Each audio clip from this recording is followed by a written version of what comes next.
राधिका बरसाने वाली की जय। श्रीमद् भगवत गीता महात्म्य 5वां अध्याय। श्री भगवान कहते हैं, देवी लक्ष्मी, अब सब लोगों द्वारा सम्मानित गीता के 5वें अध्याय का महात्म्य मैं तुम्हें बताता हूँ। ध्यान से सावधान होकर सुनो। मध्य प्रदेश में पुरुवत्सपुर नगर में एक पिंगल नामक ब्राह्मण रहता था।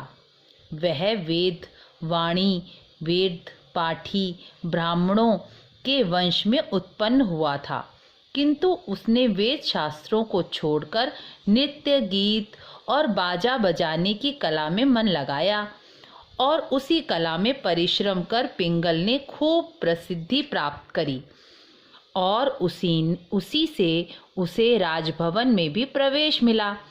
अब वह राजा के साथ रहने लगा और पराई स्त्रियों को बुला बुलाकर उनका उपभोग करने लगा। स्त्रियों के सिवा उसका कहीं मन नहीं लगता। धीरे धीरे उसका अभिमान बढ़ने लगा और वह राजा के साथ रहकर सबके दोष बतलाने लगा। पिंगल की एक स्त्री थी जिसका नाम अरुणा था। वह भी नीच कुल में जन्मी अपने पति की तरह ही कामी और पर पुरुष में ही आसक्त रहती थी और रोज नए नए पुरुष ढूंढा करती। अरुणा ने अपने पति को अपने रास्ते का कांटा समझकर एक दिन अपने ही घर में उसका गला काटकर उसको मार दिया और घर में दबा दिया। कुछ काल बाद अरुणा भी भगंदर नामक रोग से ग्रस्त होकर अपने सुंदर शरीर को त्याग कर मर गई। अपने पाप कर्मों के कारण पिंगल को एक गिद्ध की योनि मिली और अरुणा भी एक शुकी के रूप में जन्मी। दोनों एक ही वन में रहते हुए एक दिन अचानक शुकी दाना चुगते हुए उस गिद्ध के पास पहुंच गई। गिद्ध पिछले जन्म का बैर निकालने के लिए शुकी पर झपटा और उसके अपने पंजों से उसको फाड़ दिया। शुकी घायल होकर एक मनुष्य की खोपड़ी के जल में जा गिरी। उसी समय एक बहेलिये ने जाल बिछाकर उस गिद्ध पर भी बाणों से प्रहार कर दिया और वह गिद्ध भी उसी खोपड़ी के जल में जा गिरा और दोनों ही मृत्यु को प्राप्त हो गए। तब यमराज के दूत उन्हें यमराज के पास ले गए। वे दोनों अपने घृणित पापों के कारण डरे हुए थे। यमराज ने जब उनके पापों पर दृष्टि की तब उन्हें मालूम हुआ कि मृत्यु के समय अचानक खोपड़ी के जल में स्नान हो जाने के कारण उन दोनों का सारा पाप नष्ट हो चुका है।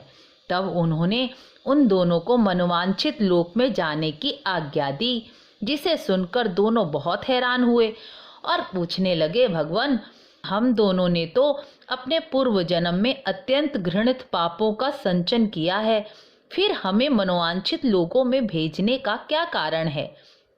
कृपा करके बतलाइए।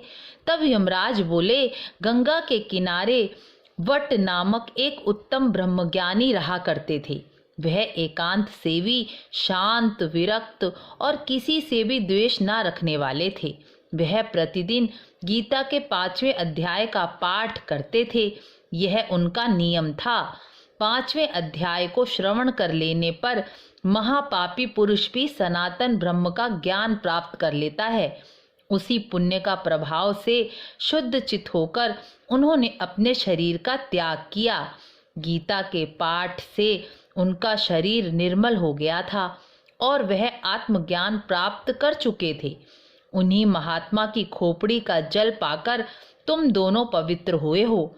अब तुम दोनों अपने मनोवांछित लोकों में जाओ, क्योंकि गीता के 5वें अध्याय के महात्म्य से तुम शुद्ध हो गए हो।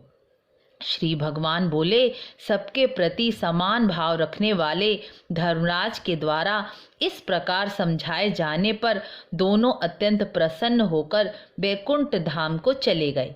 इस प्रकार गीता के 5वें अध्याय का महात्म्य पूर्ण हुआ।